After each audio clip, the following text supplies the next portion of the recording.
And we are live, and it is the last night we discuss the Jurassic franchise. I don't know if the guys will be happy or sad about that. Probably relieved. It's like, fuck, finally this franchise is over. So I'm rounding down. This is the last night of Jurassic June, and we're going to be doing a two for tonight. We're going to be discussing 2015's Jurassic World and 2017 or 2018's Jurassic World Fallen Kingdom. A return after, I think, 14 years. Would that be right, Mike? Something like that, yeah. It's definitely over 10 years, that's for sure. I think 14 years, that's about right.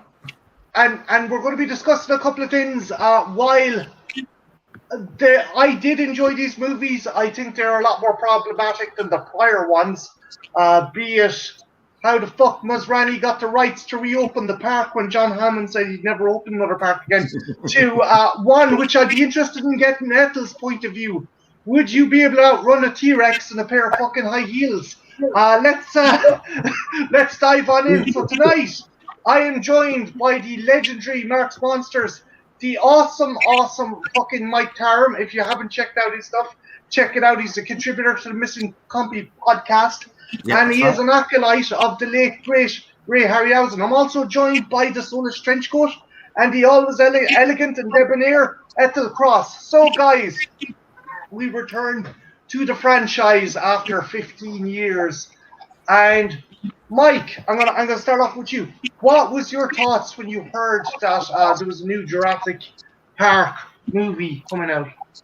I honestly was ecstatic. I had been looking forward to a Jurassic Park 4 for so long that by the time we'd gotten around to 2015, I'd just given all up hope that we weren't going to get anything. I think the last comic came out maybe about 4 or 5 years before. We hadn't had any new toys. There were no new media in terms of like games or anything. So it was like, it was practically a dead fish in the water at that time for me. So when I heard that there was a trailer for Jurassic World coming out, it was like lightning in the bottle moment for me all over again. It was like, finally, we're getting to see what we've been expecting to see. I mean, granted, it's completely different to the stuff that we were all told was going to happen in JP4, and that will probably come up in the conversation a bit later on. But I was really pleased that we got something. Yeah, I remember they were going to showcase the trailer during the Super Bowl, and like I was asking some people I knew from the States, like, oh, when's the Super Bowl on? When's the Super Bowl on? And they're like, you're not interested in American football. What the fuck's going on here? Ethel, what did you think when you heard there was a new Jurassic Park film coming out, aka Jurassic World? Were you excited? Were you like, it's another cash grab? What did you think? I'm completely surprised. I was like, wait, what? I did not see that coming. And I don't know if I was excited. I was just sort of like, well, we'll see what it's like, because you know how I am about newer movies. I'm usually kind of blah about them.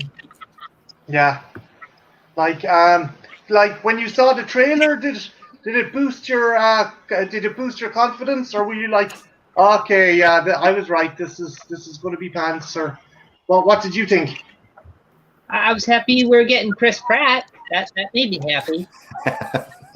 He's a handsome man, a bit of a weird Christian, but a handsome man nonetheless. But again, the casting was pretty cool. I definitely liked Bryce Dallas Howard, Ron Howard's daughter, and we got Vincent D'Onofrio as Vic Hoskins. And we got some new animals, and we got the first of the genetic hybrids, but I'll get to that later on. Trenchy, you saw the first Jurassic World. What did you think of it? What did you think when you heard they were making it? When I first heard about it, I saw the poster of like Chris Pratt on the motorcycle with the raptors around him, and I did not know what was going on, but it looked dope. I liked the movie. I thought the movie was good. Yeah. Hey. Oh, just to acknowledge the chat. Hey, Brad. Bronco Juggler's in the chat. Hey, dude. Yes. We did see the leaked trailer. Myself, Mike, and whoever seen it are going to be discussing it a bit. Looks pretty awesome. We're getting kind of more paleo accurate dinosaurs. But we will get to that. Mark, you didn't see this one, but you saw the second one, Fallen Kingdom. Did you see Jurassic World at all? The first Oh Jurassic no, World? I watched Jurassic World. I just didn't make it all the way through Fallen Kingdom. Okay. What did you make of Jurassic World? Did you enjoy it? I enjoyed it. There are some problems with it, but for the most part, I had fun with it. Brad makes a good point there, Mike. I don't know if you can see it. Man, you think after 5 movies they'd realize messing with dinosaurs is a bad fucking idea. Well, sure, didn't stop Will and Yutani going after the fucking alien. So, it's these corporate types aren't exactly known for their fucking intellect. Yeah, But big thanks to Brad and big thanks to Junebug popping into the chat there. Appreciate it. The story opens up. It's 14, 15 years, and the original island has been recommandeered and turned into a park. The main administrator, Claire Deering, played by Bryce Dallas Howard, her nephews arrive, and she also has to reconnect with her former flame, Owen Grady, played by Chris Pratt, who's apparently a Navy man. I don't know, like, what makes a guy who's in the Navy an expert in velociraptors? Like, Mike, did it say he trained dolphins to put bombs on submarines? Something like that, yeah. He's an animal behaviorist within the Navy, so I'm guessing he's there for kind of like, okay, so how can we train these really dangerous animals? I don't think he has in his mindset to train them for warfare, but the fact that you've got Vic Hoskins there who's trying to pressure him into making him weapons of mass destruction is like, oh, okay, yeah, so there's obviously that tie there that we're going down the whole, dinosaurs with machine guns strapped to the back. Dino Rider's job. Dino Riders, that's it. Yeah. Again, though, you got like, I don't know. Ethel, would you call Engine a diet Will and Yutani? Would you say, oh, they do amusement parks, but you kind of guessed they would have been up to some shady shit from what you've seen in the prior movies in this movie?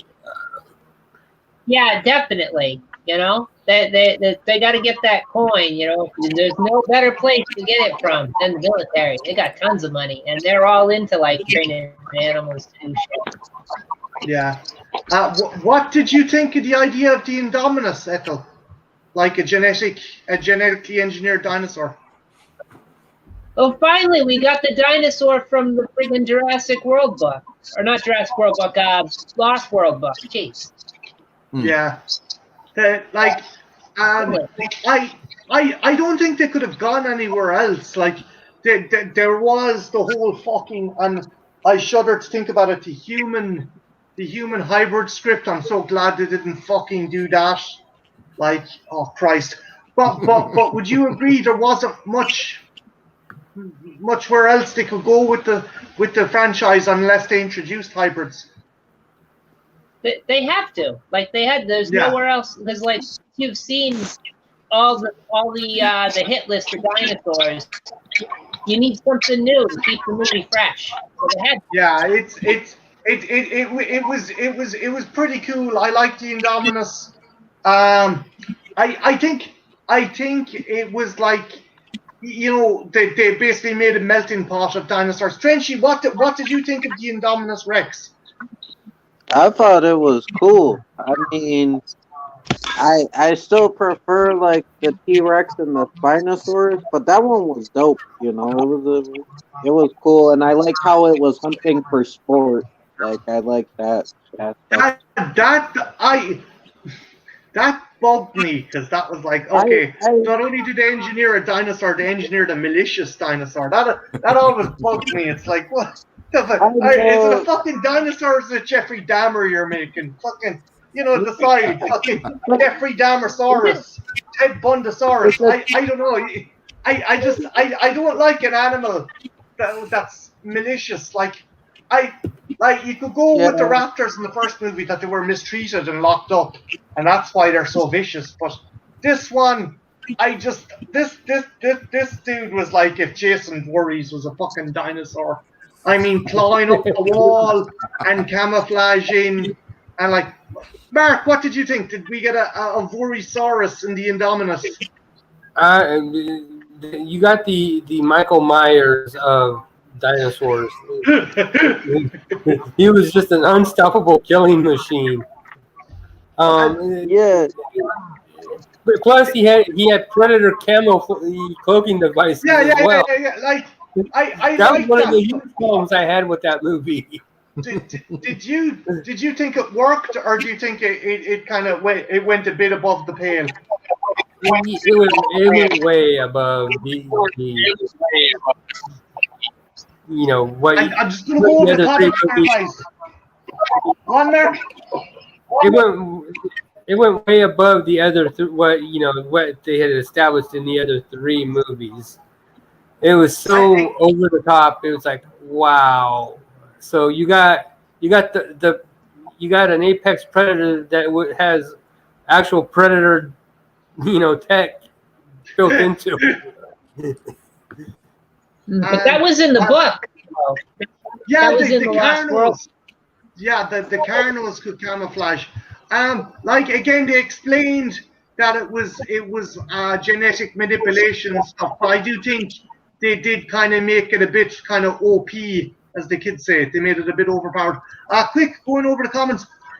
There goes Martin talking about crisp rash again. You all eat some weird stuff in Ireland. Fuck you, full moon. Junebug says, the big ball thing is seeing the dinosaurs. There is no track. It should be say something. Drunk idiot would decide to play pinball with a dinosaur. Oh yeah. The fucking gyrospheres were a bit silly, all right. Can you imagine? Can you imagine driving over a dinosaur shite in that as well? Your fucking gyrosphere is just smeared with shit. Could you imagine that? Yeah, man. Well, all you need is a heavy gust of wind, and you'll be flying like shit. Like, that's not really safe at all. I mean, especially you got T-Rex and whatever they made, like the super serial killer dinosaur. Like, you can't just have people rolling around through that shit. Like then again, they also are in the enclosure. So, fucking the Indominus gets loose. Fucking kills these fucking badass fucking security forces and goes on a rampage. Ethel, if you ran a park, if you ran like an animal park or an animal zoo, and for some reason you were able to fly in a helicopter, would you take it upon yourself to pilot said helicopter if you were in charge? If you were the main person in charge of management, you're like, I'll sort this problem. I'll fucking fly the helicopter. Would you do that? Or would you be like, no, fucking get someone else. I ain't fucking doing that. Sure, I'll hop in the helicopter and I'll fly right the fuck out of that park and on my way home. And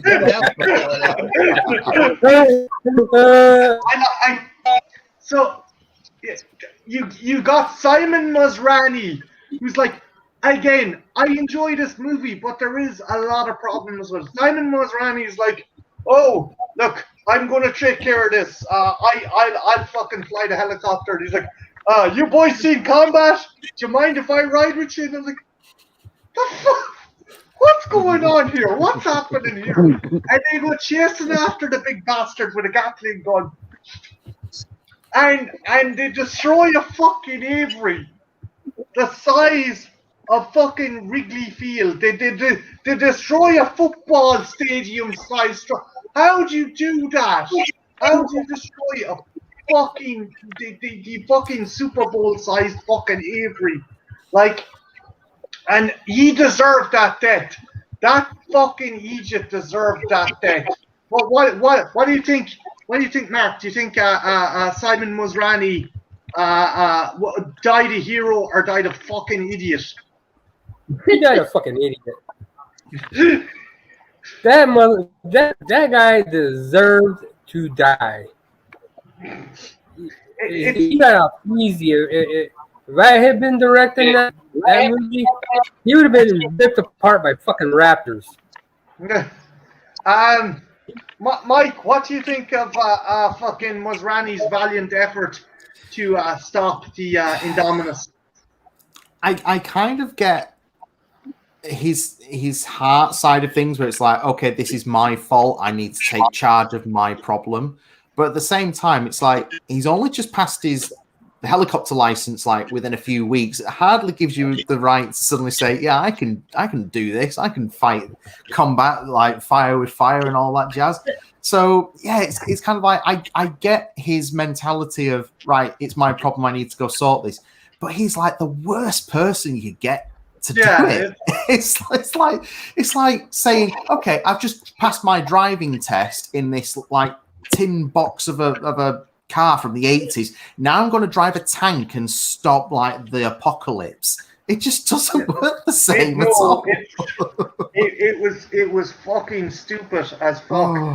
Trench, what do you think? Do you think Simon Masrani he was right to at least try and stop the Indominus with the helicopter I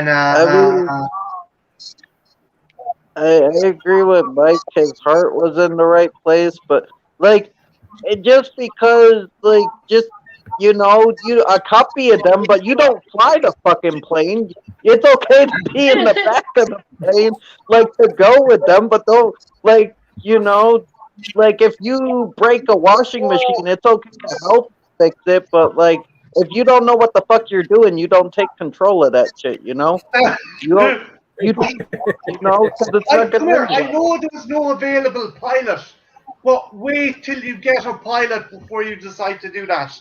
Or better yet, there's an entire like theme park full of people. One of them's got to be a qualified helicopter pilot. Just get one of them. Yeah, it's fucking insane. But yeah, so the fucking the Avery gets broken, and a bunch of dimorphodons and pteranodons and pterodactyls get loose and attack the main street, including Jimmy Buffett. I don't know if you guys spotted Jimmy Buffett with his two pina coladas. I've seen some brilliant cosplays of that as well. But the thing that Colin Trevorrow, a lot of people say Colin Trevorrow didn't direct the second movie because he got a bit of heat for this. Zara, the kind of babysitter and PA for Claire, she had her death.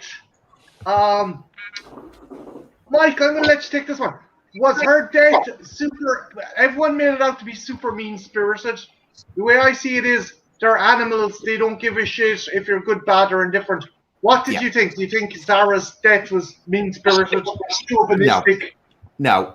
The attack itself, yes, it was drawn out. I'll admit to that, but it was all done with animal behavior.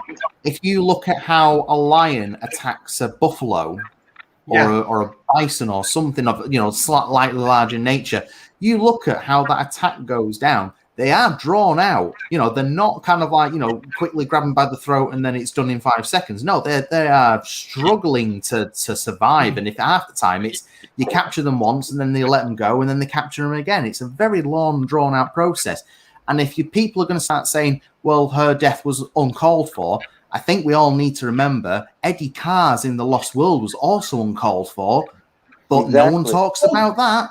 Yeah, Eddie Carr got fucking Lady in the Tramp, like. But exactly. As you said, no one fucking bats an eyelid about that. Ethel, from a perspective from the opposite gender, do you think Zara's death was mean-spirited or chauvinistic or whatever you remember that she gets picked up by the pterodactyls and dropped into the water and picked up and then eaten. Do you think it was mean-spirited or do you think it just worked? They're animals. That's how it goes. Well, that pterodactyl was clearly misogynistic and woman hating.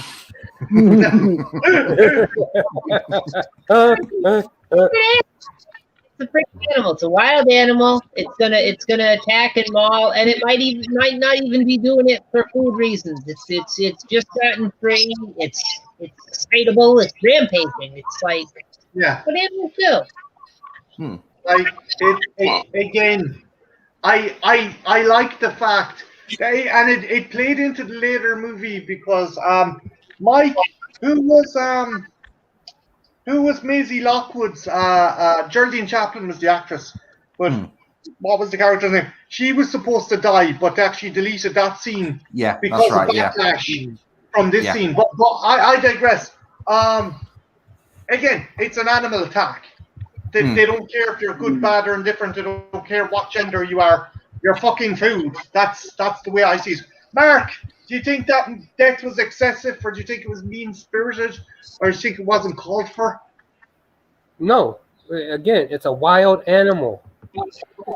You know, if you watch lions on the Serengeti, and they go after a Cape buffalo, that attack is drawn out and long. Yeah. Yeah, it's brutal and it's not for the weak-hearted. So again, you're dealing with a wild animal. They're not, like you said, they don't care if you're good, bad, ugly. You know, you're food. Yeah, that's all there is to it. Trench, what do you think? Do you think Zara's death was a bit mean-spirited, or do you think it was totally acceptable? No, I thought it was awesome, man. I mean, people are just upset because it's Katie McGrath. But Trench, you hate women. Is it that you hate women? No, I don't. But no, the thing is, it's memorable. It's one of the more memorable deaths in the movie, and I think like the people are just mad because it's Katie McGrath, and she's a likable actress. People know her from shit. And if that was an unknown, people might not be mad because that character did not leave an impression. I think the only reason that character left an impression is because it's an actress that people like, you know? And also, if it was a male actor, people wouldn't have been bothered. If it was a child, people would have been absolutely outraged by that because you can't kill kids in a dinosaur movie. Exactly. Like people, like you said, Eddie Carr arguably got worse. He was torn apart by two T-Rexes, you know? You had the other guy in the movie being held hostage by the raptors and having them stick their nail into the back of his head. Like, you know, like when you're an actor, you want like a cool death in movies. Like you want that cool death. So I think like, you know, it's a cool death. Okay, so hey, Jurassic Unicast, thanks for joining us. He says they should all be destroyed. Do you mean feminists or people who made the movie? I don't know.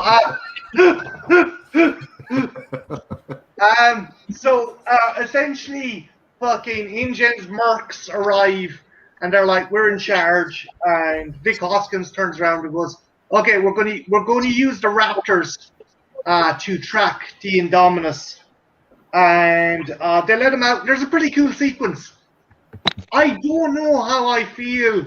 A friend of mine referred to the Velociraptors as Jack Russell Raptors because of that scene. He was like, it felt like fucking a bunch of Jack Russells or a bunch of Whippets. I still thought it was cool, but Mark, what did you think of Chris Pratt riding a motorbike with a pack of raptors? I liked it. Where I ran into a problem was the Indominus being able to control the Velociraptors. Because of the genetics and because of the I get to that. Why do you think it was silly? Do you think it was again another stretch with like the overpowered abilities? Yeah, they made this dinosaur so OP. They're technically that dinosaur was so OP it shouldn't have been able to be beat. Okay. Ethel, what did you think of Chris Pratt on a motorbike with Velociraptors? Wouldn't the motorcycle scare him? You know, like wouldn't that frighten the raptors? That would frighten the raptors. They end up eating Chris Pratt's motorbike, and he's like, "Fuck, I'm gonna have to walk." They eat the tires. like the telepathic dinosaur control is a little bit silly, or a lot bit silly.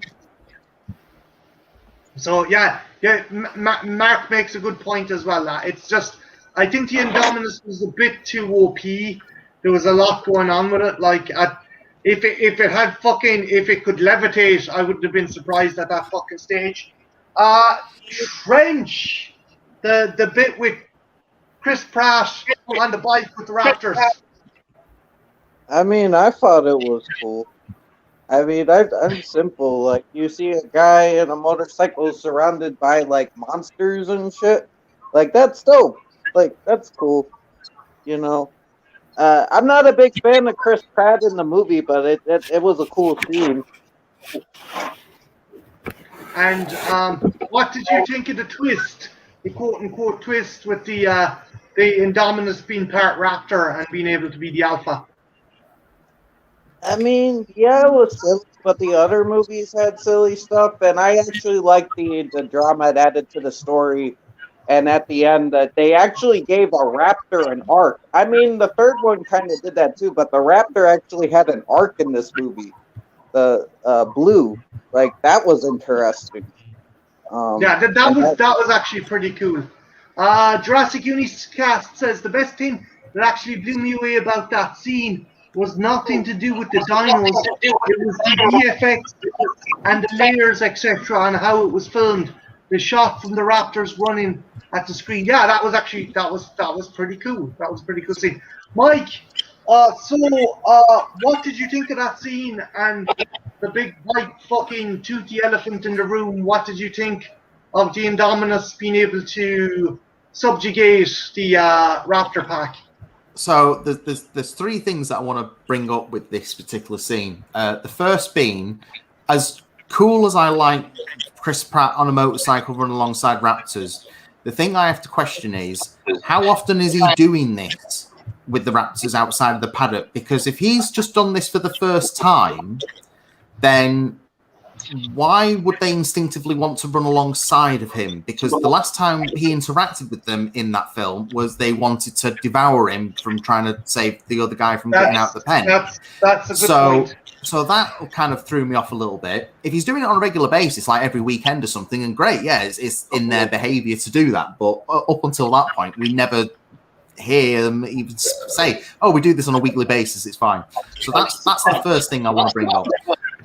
The second thing to do with the Indominus bit earlier, which I didn't mention, was that originally in the script, the Indominus was supposed to be a new dinosaur entirely. So it hadn't been known in the fossil record before. It was just a blood sample that had been found.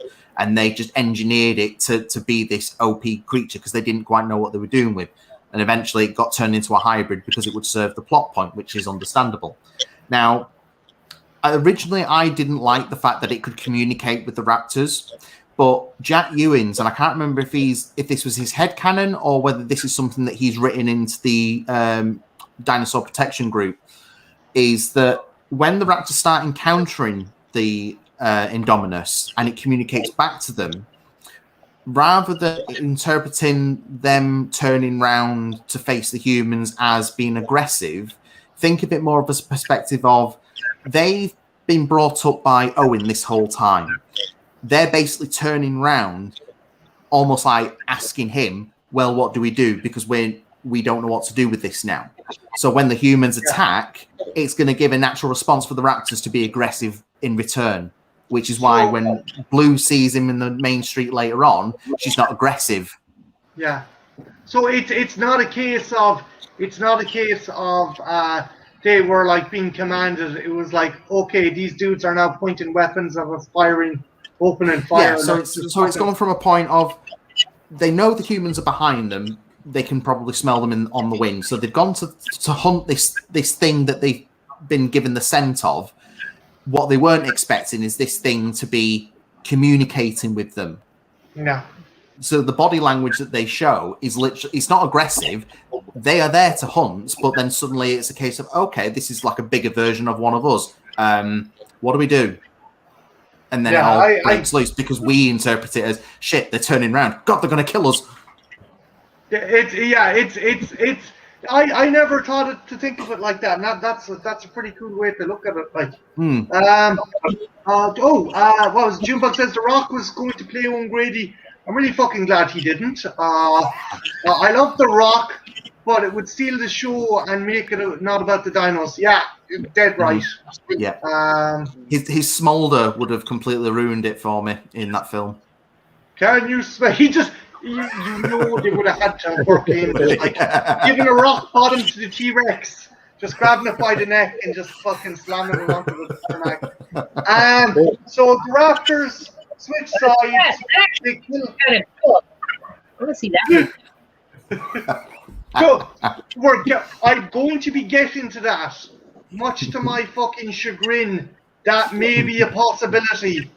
And I think Mike knows what I'm talking about. Them trying to cross over with another franchise, which oh fuck. So anyway, Raptors kill off the human survivors, and then we kind of get our last battle. Owen kind of recommunicates with the Raptors, and they attack the Indominus. One of the kids says, "Oh, we don't have enough teeth." And this question is going to be posed to you, Ethel.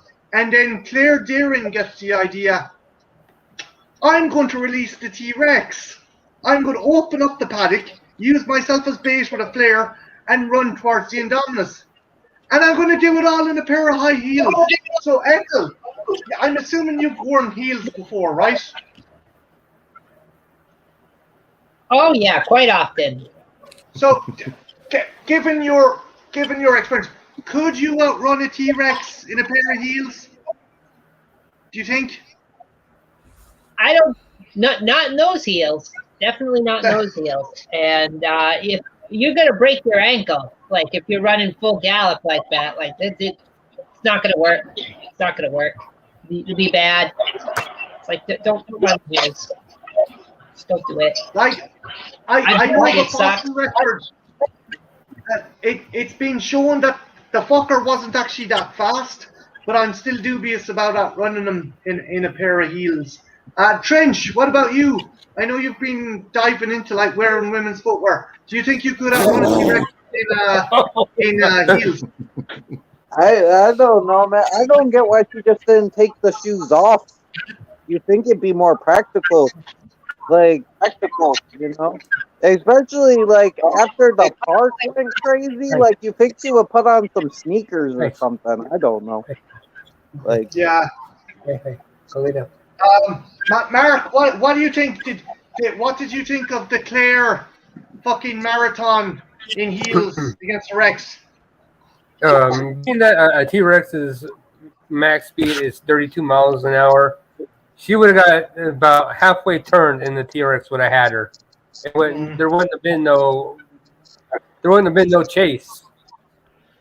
Yeah. The minute she turns and starts to run, it's all over. Like it's I don't know. I'm with Trent. She should have just taken off the heels. Ethel is an expert. She reckons she'd be fucked without in the heels. Mike, as someone who has dipped his toe into the kind of paleo studies, do you think a woman in high heels would outrun a Rex? If I hadn't known that she had actually done that on set, I would probably have said not a chance in hell. However, what I do want to point out is that I would rather what they have done is, because we know how fast the T-Rex runs, we've seen it chase a Jeep in the first movie. Yeah. And I know that this has been inside an enclosure for so long, so maybe some of the muscle mass has deteriorated, but chances are it's probably going to be a lot quicker than a person anyway. But what I would have liked to have seen is that what they did with Alien versus Predator, with the Queen coming out of the ice, is that they put obstacles in front of the Rex, so it kind of it gave her something to slow it down or to buffer. Yeah. I mean, not to the point where it's like, you know, practically a barrier that it has to force its way through, but enough where it's kind of like, you know, even if it was just slamming its head through an overhead pipe or something just to kind of like just take a bit of a step out of its stride. So it had to it gave Claire time to accelerate while the Rex was still at a similar sort of pace. But I still enjoyed the scene. I thought it was very well done, and considering we'd lost the Claire Deer in smearing herself in dino shit earlier on, I think having her running heels is a good substitute for that. Yeah. What did you think of the little nod to the backlash of Jurassic Park 3? You mean the practically on the nose, let's run through the Spinosaurus skeleton as if to give a middle finger to all the people who said that Spino was better than the Rex? Yeah. It was all right. So I mean, the fact it wasn't even the same Spinosaurus skeleton, it was completely different design. Different animal altogether. Yeah. So it was okay, but it wasn't like anything like, oh yeah, sort of moment for me. So the T-Rex fights the Indominus back and forth. Things go bad for the Rex, and then like some fucking Michael Bay superhero, I'll watch this movie a couple of times, and I'll watch it one time and I'll love the scene, and I'll watch it another time and I'll hate this scene. I think I like it because Machino is Michael Machino, the guy who done the Lost World. Machino, yeah, that's it, yeah. Yeah, he the Lost World video game. He done the soundtrack for this, and they have a bit of the video game kind of music in that scene. So the rat fucking Blue comes bombing out of nowhere, and fucking Ethel, would you say this is the most WrestleMania moment you've ever seen in a movie involving dinosaurs? Tag me in! Tag me fucking in! Absolutely. Absolutely, hit the Titantron music. Out comes Blue. What the fuck? John Cena. It's a cool fight. Well, it is like something out of a Marvel movie. It's like something out of WWE. I love it and hate it. Like, I think I told my friend that like the fight and the intro, my adult brain was going, this is fucking bollocks. But my child brain was going, this is the best thing I've ever fucking seen. Mark, what did you think of Blue coming to the rescue of Rexy? I thought it was funny. Because in the very first Jurassic Park, the T-Rex was the savior, and then in this one, the raptor, comes to the aid.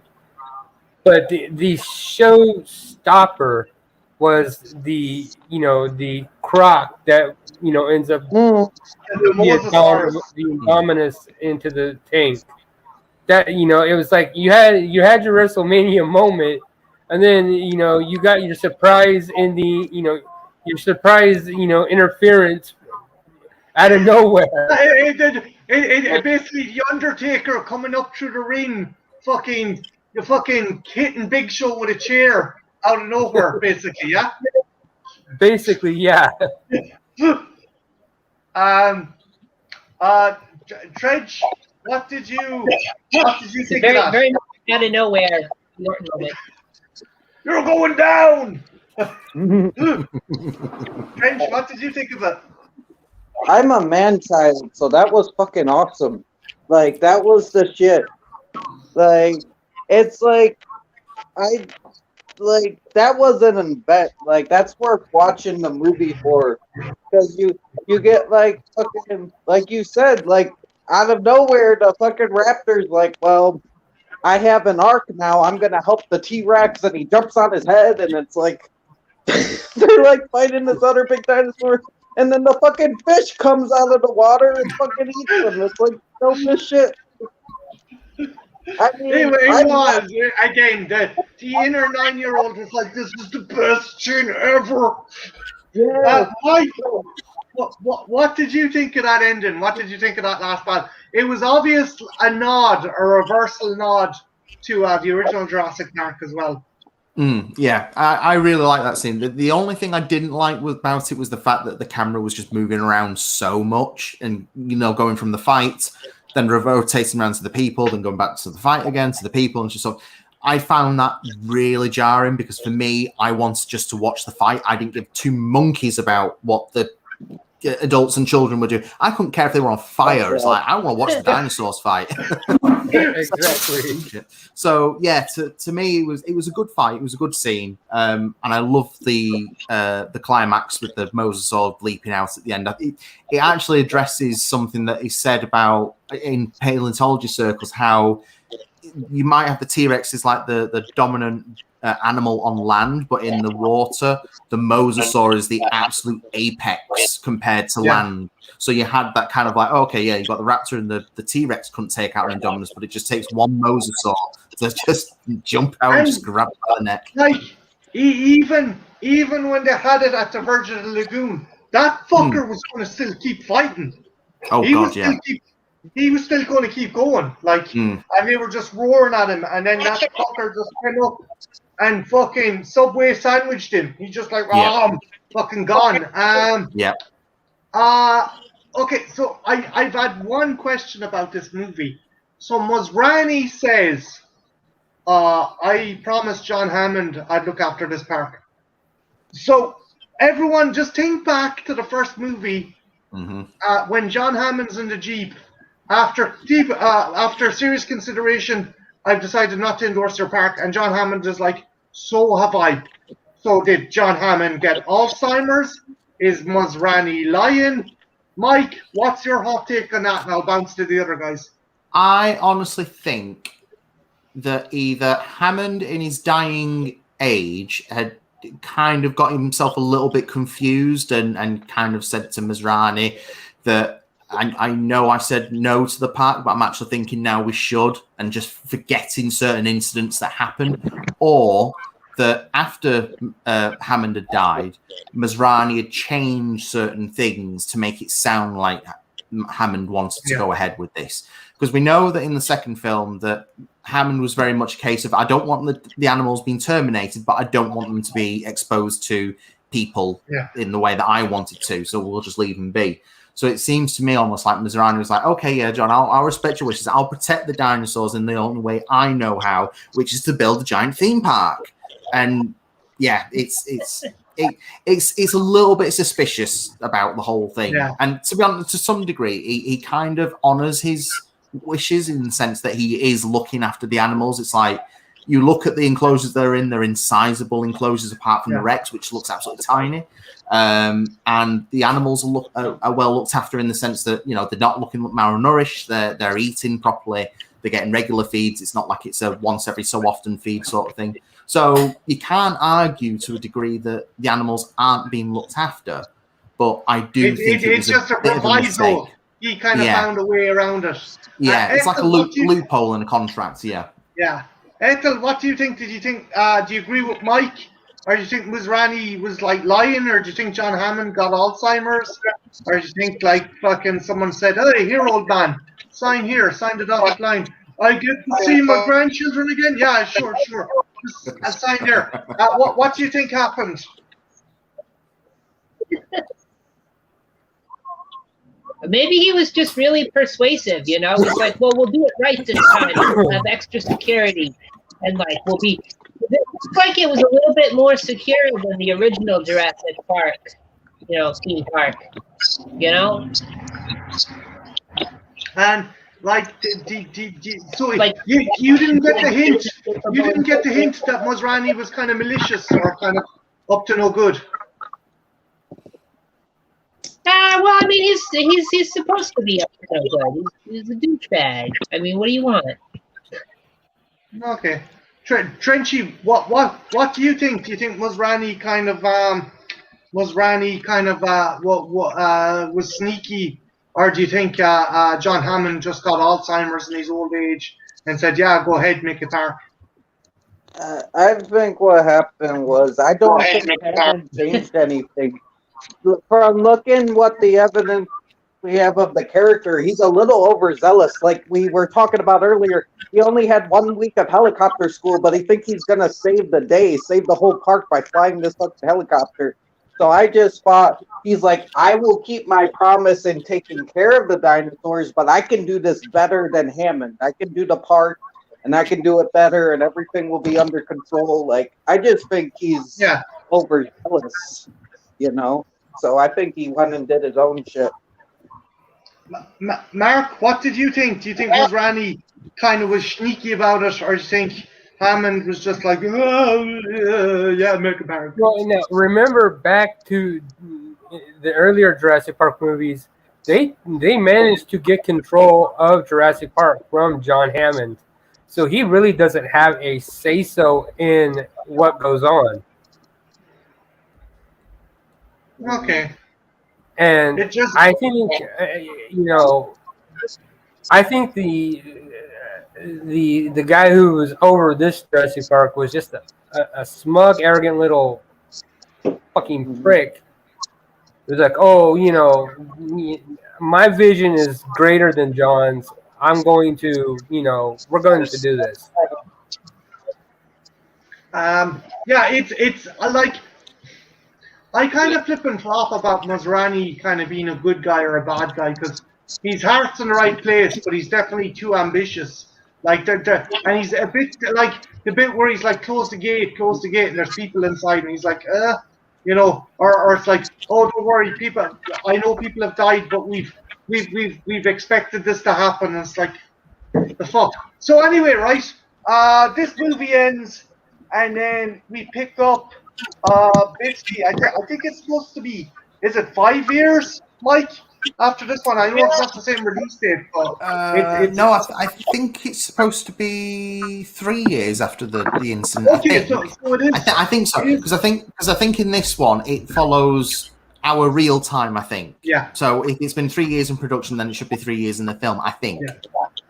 So the island is going to explode. There's a volcanic eruption on the island that's going to wipe out all the species. And there's a big Senate hearing, and Jeff Goldblum turns up, and he's like, "Nah, don't fucking save him, because, I nearly got eaten, and life will find a way." And Claire Dearing has kind of had a personality change. Ethel Trenchy, I know you haven't seen this one, but it's pretty cool. She's changed from this PA to more of a philanthropist. And she is in charge of this kind of WWF. I was going to say WWE, but I'm still thinking about the fucking WWF kind of group that are trying to save the dinosaurs. And we find out that fucking John Hammond had a partner. This kind of bugs me because, like, in the entire fucking franchise, Benjamin Lockwood has never come up once, and it's just like you could explain that, like, what he done with his the twist later on that kind of made him distant from Hammond. But yeah, so she goes to this mansion, and there's Eli Mills. He's kind of his PA, and he's like, "Oh, Benjamin Lockwood would like to see you," and it's essentially Farmer Hoggett in a fucking wheelchair, and he's like, "Oh, we're going to save the dinosaurs." So she's like, "Okay, where do I sign up?" And Mike, take it from there. She's told she can rescue the dinosaurs with their help. But what happens from there on in? So basically, she manages to persuade Owen, who has, within the ending of the previous film, now doesn't want anything to do with Blue, doesn't want anything to do with the dinosaurs. As far as he's concerned, they should all be left to die. And after seeing some footage from when he trained them from infants to suddenly realizing that they've got there's something special about Blue in particular, he decides to go with them. So we have we have Zia, who's the paleo veterinarian that has never performed surgery on a dinosaur before, might I add. And there's what was his name? Franklin, the screamy, whiny little "I don't like being outside in nature" type. I thought he was funny, but he did get in my nerves with. Also, want to say hello to Grande's Graveyard. Thanks for stopping in. Hey, everyone watched Lost World for the first time yesterday. Crazy enough. And Jennifer Tochi. Hello, Jen. Also, Grandy said, it's. I thought it was great by any means. What was entertaining? $20 million B movie. Okay, cool. So the team gets there, and hijinks ensue. Owen goes looking for Blue, and he finds her, but then they get betrayed by the mercenaries, led by who the fuck? What's the main hunter's name again, Mike? I cannot remember for the life of me. Buffalo Bill from fucking Silence of the Lambs is the leader of the hunters, and he backstabs them all, and he's like, "Oh, we're bringing the dinosaurs back to auction off." Franklin and Claire get locked in an underground bunker with a baryonyx, which I felt so sorry for that baryonyx as the lava came in. And Owen gets tranquilized as the volcano goes off. So, Mark, you've said you've had a couple of problems with this movie. What comes to the surface? What comes to mind, first of all? The silent partner that you never heard about automatically showing up in this movie. You're with me as well. You think Ben I hated that. Shoehorned. I hated, if you're going to do that, say it in the first movie. So that way, so that's the guy that they were talking about in that movie. So just give us a little bit of something. So when you see this guy, you're like, oh, that guy. He was the one that helped John finance Jurassic Park. Then you have something to hate the guy for. Yeah. Or you like him. You have a reason to like him. But don't just drop him on us and go, oh, this is the guy who was pulling the strings the whole time. Out of left field. The dude basically comes out of fucking left field totally. Is there anything else that got on your tits about this movie? Because you said you had quite a few issues. The thing was, okay, John, as you stated in the Lost World, says he doesn't want the dinosaurs to be destroyed. Mm-hmm.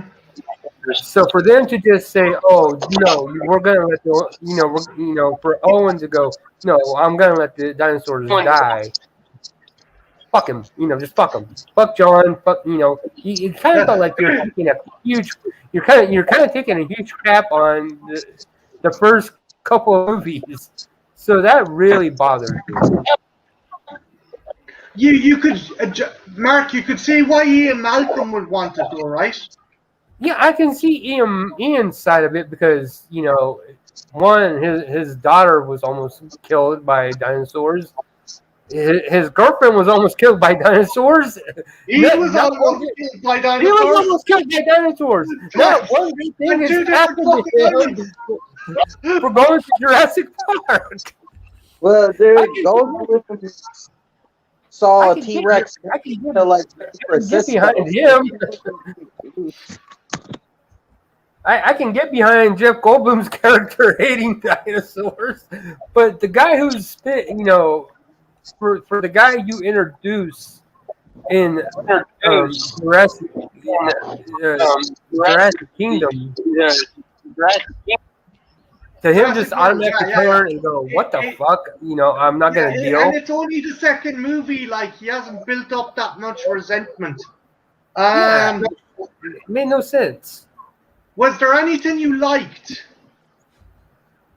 I did like Claire's change. Where, like you said, she went from the PA to someone who was really actually trying to save the dinosaurs. That to me, that was a great story arc for that character,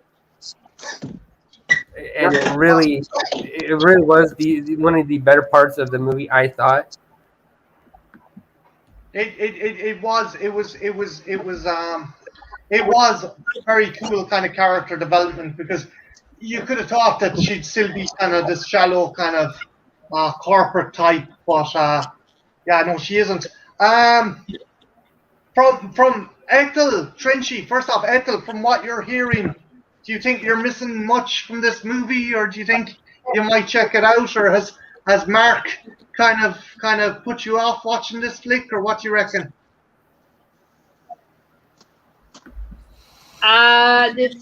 I'd probably just watch it so that I knew what everyone was talking about. Yes, but other than that, it's just that's kind of weak. Like, I like the idea of him being this crazy, eccentric billionaire who wants to make dinosaurs. Like, I like that idea. They kind of ruined it. And secondly, why would you build it on an island with an active volcano? Like, what's up with that? Well, the thing is, it wasn't active. They were using the volcano. The island was thermal. The thermal vents. It was what was the fucking term they used? So they use the volcano for geothermal energy, which is something that's a nod to the book. I think it might have been mentioned in the first film, but I can't recall because it's one of those sort of like lines that can get easily slipped past without you realizing. And it's the same with the Benjamin Lockwood character. It's a nod to, in the book, Hammond had a partner, which I don't recall the events that happened to him, but it's what happens in this film. It's almost like the whole reason why the two separate is almost like it's completely obsolete, because in the first film, which I'm sure we'll discuss later on, he does something that's like, oh, okay, so you're not against it, but then in this film he's talking that he's completely against it, so it makes no sense in that regard. So yeah. Also, big hello to Sadie, who's listening in while she's at work. Thanks a million for checking in, Sadie. If you get a chance, check out Sadie's channel. She's on Twitch under the title of Wabanashi. Also, Jen's Reviews from the Grave. She's in another cool channel. Thanks for swinging by. The dinosaurs are basically captured Lost World style. I think this is a lot of parallels to Lost World. And they're brought back to the mainland. I will admit, the giant child in me came out again. There's a scene that fucking broke my heart. That Brontosaurus. Oh, the Brachty. Oh, God. It's pretty iconic. The first dinosaur we see in Jurassic Park is the last one we see on this island, and it dies an absolute horrible death. It's like running to the coast. It's running down the pier trying to catch the boat before it gets caught. It's running. It's ambly walking as quickly as it possibly can. Yeah, I know. But it's still heartbreaking. Like this Brontosaurus gets just fucking choked to death on volcanic ash, and it rears up on it's obvious a nod, and it's symbolic that this is the destruction of the island. Mike, did you think that was cheesy, tacky, or do you think it was clever? Well, let's put it this way. The first time I saw that in the cinema, I cried like a bitch. Okay. Thank you. Right. We're okay. I'm not the only one. Mark, were you like, this is bullshit, or were you like, where's the Kleenex? A little bit of both. I didn't, I didn't like killing off the Brontosaurus. It was like, that sucks ass. Why'd you do it? But at the same time, it's like, okay, it kind of sets the tone for the movie. If it'll cheer you up, there's a fantastic comic strip going around, and Ethel will love this, where the Brontosaurus is like on the coast, and it's like it looks awful upset, and it's about to die. And all of a sudden, this ridgy island comes up, and it's Godzilla, and he's like, "Fucking hop on my back! Fuck these dudes! I'll get you out of here!" And the Brontosaurus is coming to life. It's the most feel-good comic strip ever. It's just the Brontosaurus, big smile on his face on Godzilla's back. He's like, "I'll take care of you," and they're swimming away from the volcanic island. But if you find that fucking comic strip, look for it. It's brilliant. But they Well, make it back. what do you suppose they do with the dead dinosaurs from the park? I don't know. Like, do you think they like repurpose these dead?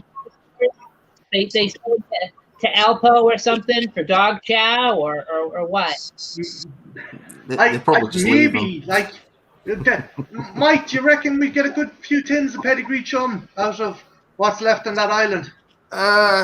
If you're brave enough to go back on the island, I mean, if we're talking about the whole island being one big, massive volcanic eruption now, it's like I wouldn't want to step foot anywhere near it. As far as I'm concerned, I'd leave them to rot.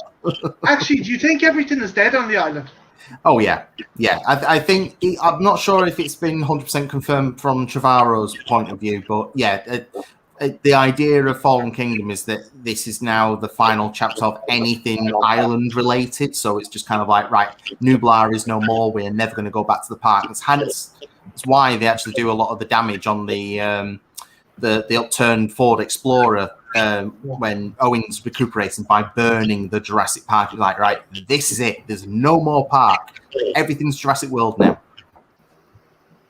But it's kind of sad, but the animals get brought back anyway, and our heroes get split up and captured by I still can't think of that fucking hunter's name. I'm gonna have to fucking. Wheatley, yes. Yeah, actor's name is what Mark said. Wheatley was the character name. Yeah, I remember now. Yeah. But so they get brought. Turns out Eli Mills is like auctioning off the dinosaurs to like fucking triads and Russians and fucking oil barons and everything. And like Maisie gets wind of this and tells her grandfather. And the elderly man, who's incredibly elderly and bedridden, confronts a guy who's doing the unscrupulous business and goes, "You're going to hand me that phone. I'm going to call the police and I'm going to have you in prison." And okay, multiple choice people, right? There's two things on the couch. One is a cushion, the other's the cellular phone. Which do you think Eli Mills picks up? Ethel? What was the other choice beside the cellular phone? A cushion, a big pillow or a big cushion. Oh, does he pick up the cushion? Is he gonna smother him? He smothers the shit out of the elder, because that was a good idea. Confront the unscrupulous guy when you're bedridden, hooked up to a dialysis machine, and fairly sure you're on your fucking deathbed. Full Moon says, "I'll take cushion for 100 points, Alex." So yeah. So Eli Mills is auctioning off dinosaurs, but again, he is also helped by Henry Wu,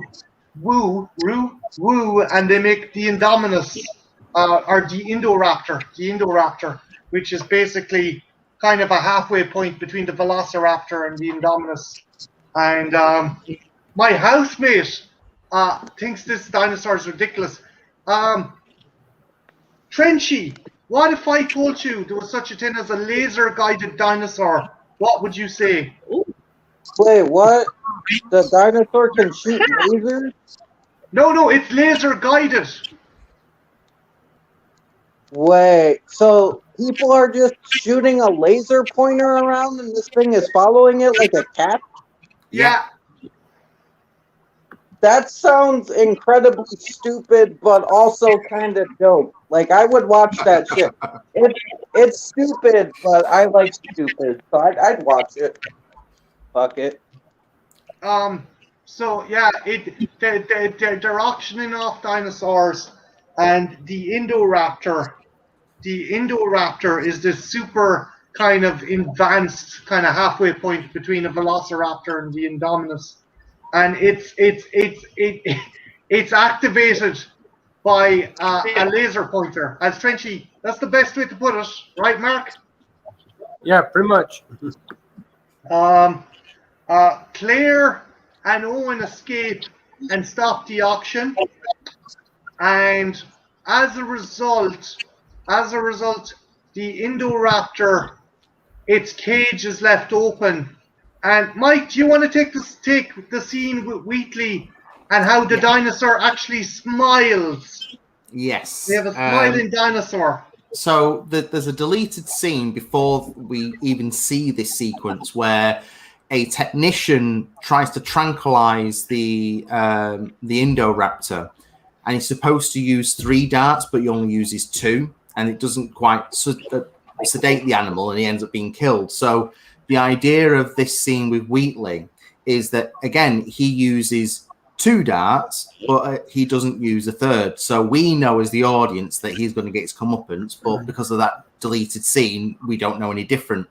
Now, the smiling Indoraptor sequence is a massive issue with a lot of people, but for me personally, I see it as like an homage to Jurassic Park's smiling raptors. So rather than the entire lip around the raptor's mouth raising to expose the teeth like a smile, in this version of the Indoraptor, it's like the back part of the cheek just kind of goes, and it's like it's Ethel. The best way I can describe it is, you know, the Tex Avery cartoon where Elmer Fudd thinks he's killed Bugs Bunny, and when he's not looking, Bugs is like, haha. It's exactly like that. That's the only way I can put it.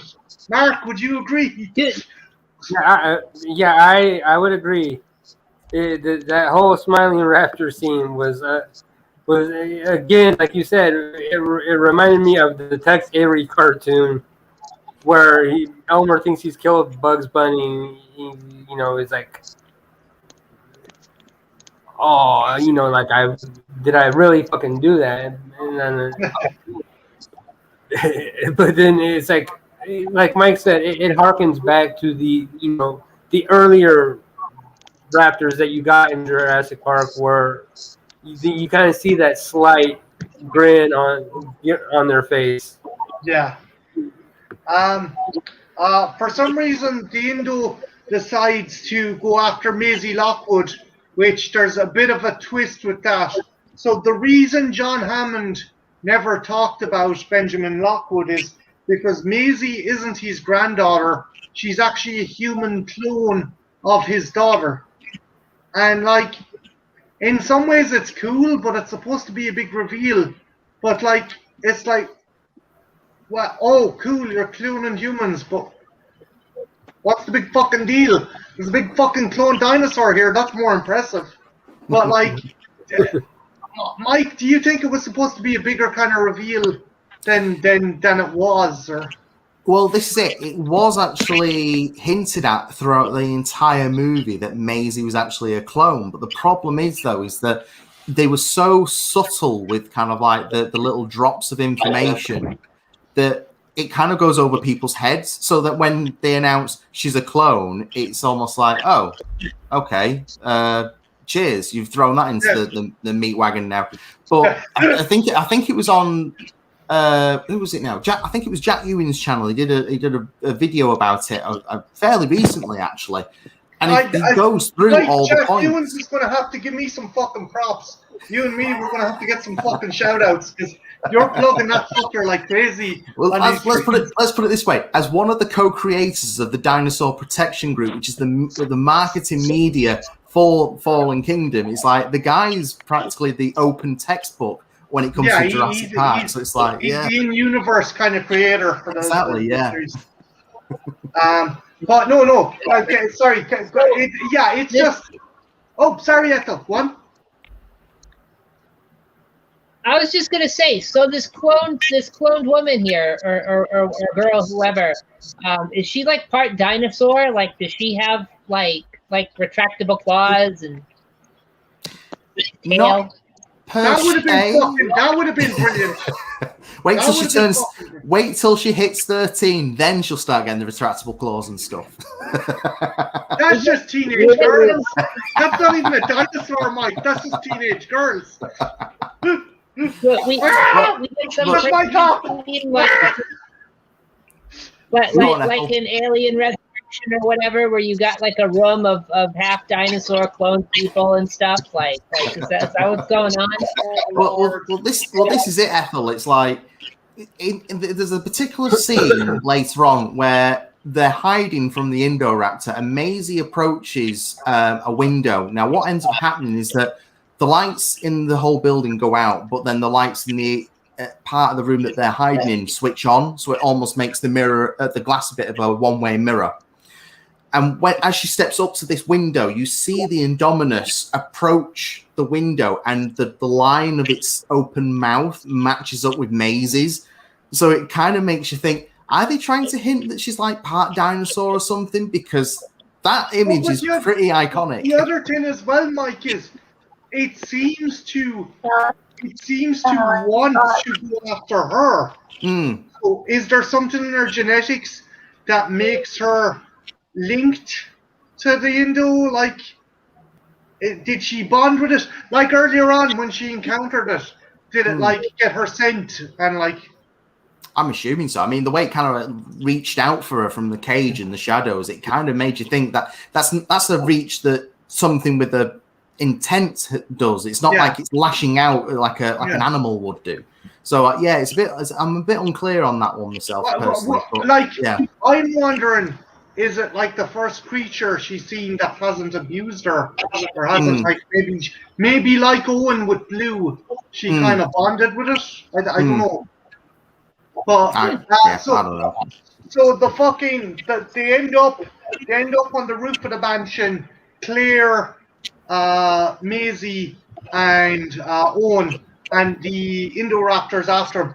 Meanwhile, Blue has escaped via John McClane style from a fucking laboratory. That scene, basically, a bunch of gas tanks get ignited, and the raptor jumps out a window and escapes an explosion, and it is the most action-packed, die-hard-looking jump I've ever.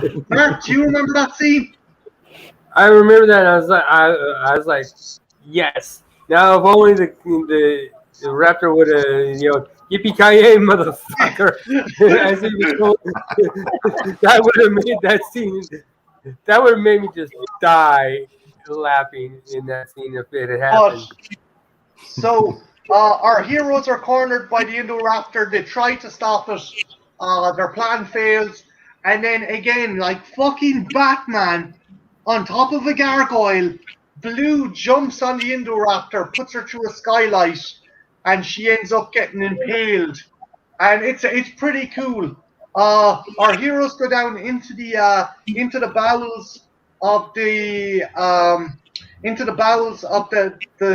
mansion where all the dinosaurs are locked up. And Mike, would you like to explain what happens next and what has kind of broken the fan community on what is probably either the best or stupidest decision to ever happen in a Jurassic Park or World movie? So, as Marcia mentioned before, there was an explosion in the lab earlier on. So, Zana and Franklin try to vent out the gas that's seeping from the tanks, but because they can't get the equipment to work because of the explosion, the cages that these animals are in are now being slowly poisoned to death. Effectively, it's turned into a gas chamber. So, at this very moment, as Claire is hovering over this purge to release button, Owen tries to convince her not to do it. Claire wants to do it, but then decides, actually, no, it's best to let these animals die. And as they have their backs turned, the door magically rises as if someone had pressed the button. And who do we guess pressed the button? The kid, the clone kid. And her only line is, "They deserve to be alive like me." It's like, no. Really? Really? So basically, we have about 30 species, both herbivore and carnivore, now released through North America, most of modern North America, which is setting up the next movie. In one way, I'm glad the movie didn't end with them all fucking gas chamber into dinosaurs. But I'm like, oh dear God, this is going to be hell. This is like waking up and finding out that fucking the Afghan war has reached your fucking hometown. What the fuck? They could have fixed that easily, though. Just have Blue press the button. Sorry, Trench? Have Blue press the button. You know, we already know. The dinosaur. Actually, you know what, Trench? Now, Trench, Mike will probably agree with me. That would have probably made more fucking sense than what actually happened. So yeah, You know what would have actually made more sense and probably relieved everyone of responsibility is if Blue and the Indoraptor had taken the fight into that room and the button got pressed by accident or the control panel got smashed and it made the door rise. At least then it would have been like, okay, the fate has obviously meant this to happen, rather than being, okay, I'm going to decide the whole of humanity's fate. Deep. Yeah, I like the fact exactly. humanity will now either rise or fall because of a cloned child. It's like, what the fuck? So yeah, that's how the movie has ended. There is a really good short on YouTube. If you get a chance, check it out. It's called Battle for Big Rock. It's about a family on a camping trip about a month or two after the incident. And I'm not going to spoil it, but it's really good. So that's leading up to Dominion, which is coming out this time next year. And you've probably seen my video discussing the leaked footage. It actually there's a flashback to the Cretaceous period, and then the scene I really like. They've released a better quality version. Is basically at a drive-in cinema. A drive-in cinema. The T-Rex decides to turn up, and people are people are running away, and there's a kid just there with popcorn. He's like, "Oh, it's the best fucking shit ever!" The 3D in this movie is amazing. Yeah, it's great. They also have a nice little nod to Jaws, where there's this fucking Jaws like fishing boat with a cage, and the mosasaur comes up and eats it. Mike, what do you think? I know we discussed it on the first of the stream, but from what you've seen from the trailer, what's your thoughts and what's your feelings on what we're about to get? I really like it. The fact that they've had an extra year to work on the CG due to COVID really shows in the prologue and the modern day showing of the Rex. It looks almost photorealistic to me. It's very hard to tell compared to the previous films where, there are some shots that are obviously the money shots and then other shots where it's kind of they could have probably maybe done an extra couple of weeks on that, but they just had to rush it out. This sequence just looks absolutely amazing, and I cannot wait to see it on the big screen. I'm actually hoping to go to the IMAX in Manchester to go see it for real, but I've just done a recording with Jurassic Unicast earlier, and apparently Cineworld IMAX are very picky about what screening they show their Dominion footage. We don't know why. We don't know if it's someone just forgot to stick the reel on, or whether it's a case of it's certain showings that only show it. So anyone that is planning on going to see it at IMAX in the UK, make sure before you put your bum on your seat, you double check that screening will definitely have the Dominion prologue footage. Because if it doesn't, because if you go in there and you've already paid for your ticket, you're not going to be able to get a refund back. So double check yourselves on that. Speaking of Fast and the Furious, Cadillac dinosaurs, yes, I would. Fuck off. So yeah, Universal and Justin Lin has said he's open to crossing over the franchise. We're gonna have Raptors driving race cars. Mike, we know they can open doors, so they can get into the car. Let's put it this way, right? The only way I would ever want to see Jurassic World and Fast and the Furious intertwine is if it only comes out as Cadillac and dinosaurs. That's the only way I would accept it. And a feasible distance into the future, not like, oh, the year is now 2050 and the world's gone to an apocalyptic state and dinosaurs now rule the world.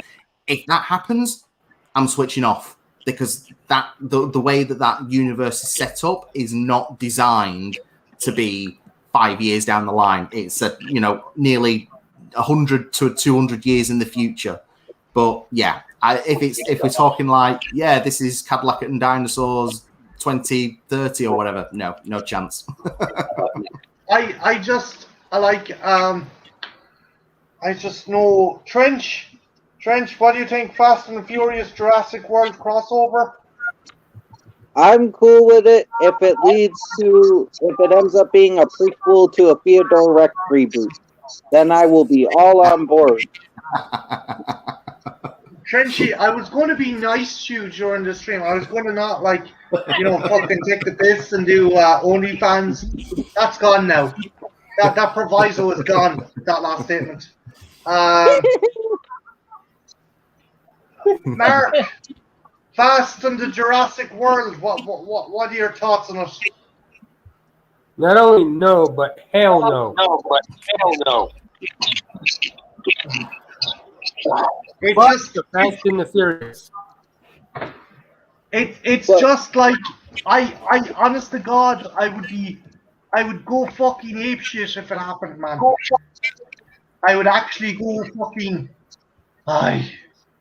like why ruin a perfectly good franchise? Yeah, why pollute the Jurassic Park franchise with more shitty Fast and the Furious movies? It's because what they're trying to do is the mentality is, let's put all our good eggs in one basket rather than having two separate properties. But it's like, well, if you milk one cow dry, then you've always got the other cow to fall back onto. But if you put two cows together, you don't get more milk. You just get more shit. That is the best way to summarize that ever. That is a perfect analogy. Because if you put the Fast and the Furious, no, I say do it just so a T-Rex can take a huge dump on Dominic Toretto's head. I will pay for that movie just for that. So, in fact, I'll tell you one way. Go on. I was going to say, aside from that, Mark, you're not looking to go see, Fast and Furious, Jurassic Drift. As I said, fuck Fast and the Furious. But the thing is,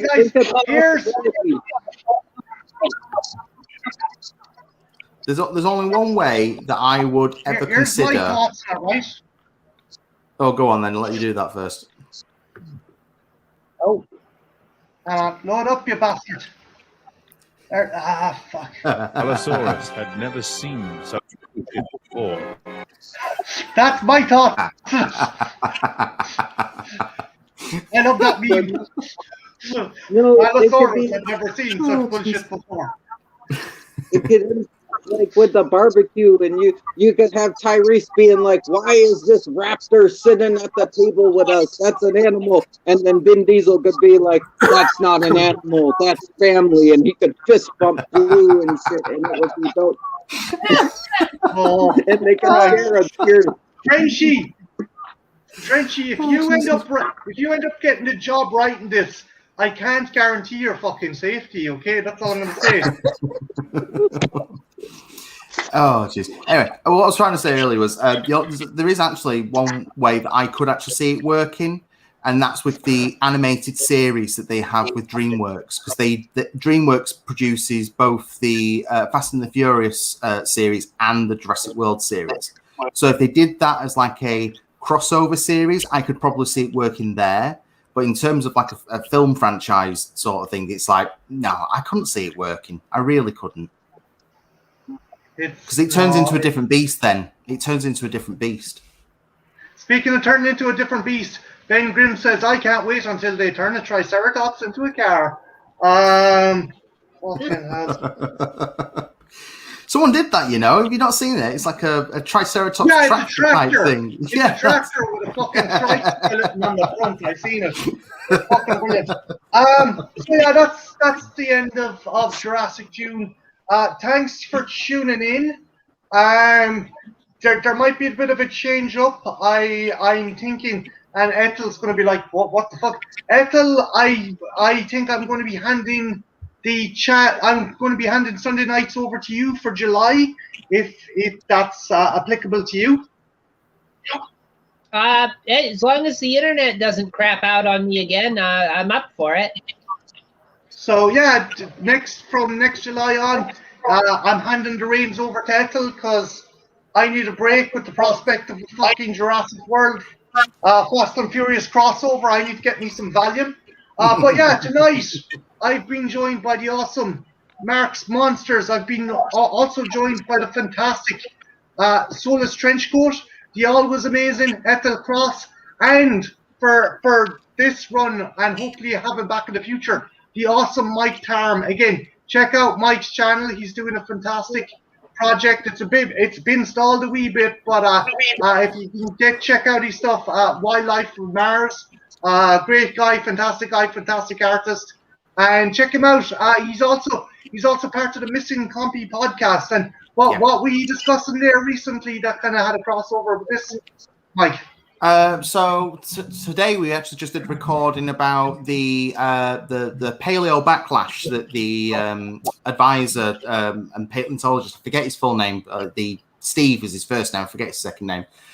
So we're discussing about the fan toxicity and how, with the advent of the internet, how people seem to think that just because you can reach out to these people and speak to them directly doesn't mean you have to. If you don't like something, you just don't say anything at all. Basically, you piss people off enough, it's going to get to the point where they don't want to make things anymore. It's kind of like, well, why bother if I'm just going to get constantly shot on by some fucking rando from a basement? Yeah. So we've been covering that. We've also been covering Jurassic World Evolution 2 news. We've also been covering the Dominion mess up, which we spoke about earlier. So yeah, come on the podcast. We talk every weekend. We tend to post every week or so, depending on our schedules. But yeah, it's a good podcast to listen to. It's not massively heavy, but a good laugh at that. Also, anyone who wants to get a bit more into the Jurassic World movies, there is a park builder game, as Mike was saying, Jurassic World Evolution, basically Zoo Tycoon or Jurassic Park Genesis that came out. Really good game, lots of DLC, and yeah, there's figures galore. I have more fucking action figures from these movies than I do the original one, because now that I'm not a child, I had disposable income. So yeah, again, big thanks to Mark, Mike, Trenchy, and Ethel. Hopefully we will see you next week. Internet holding up. Again, check out these guys' channels. Check out Ethel, check out Mark, check out Trenchy, and definitely check out Mike. The guy is a fucking talented artist who does some kick-ass stuff. Big thanks to Ben Grimm, Jennifer Tochi, Jennifer's Reviews from the Grave, John Steele, Junebug, Jurassic Unicast, Full Moon, and am I missing anyone else? Sadie. Big thanks to Sadie as well. Guys, you've been great, and thanks for watching these live streams. And yeah, have a good one. Take care. Bye now. Bye now. Stay first, Steve. Adios.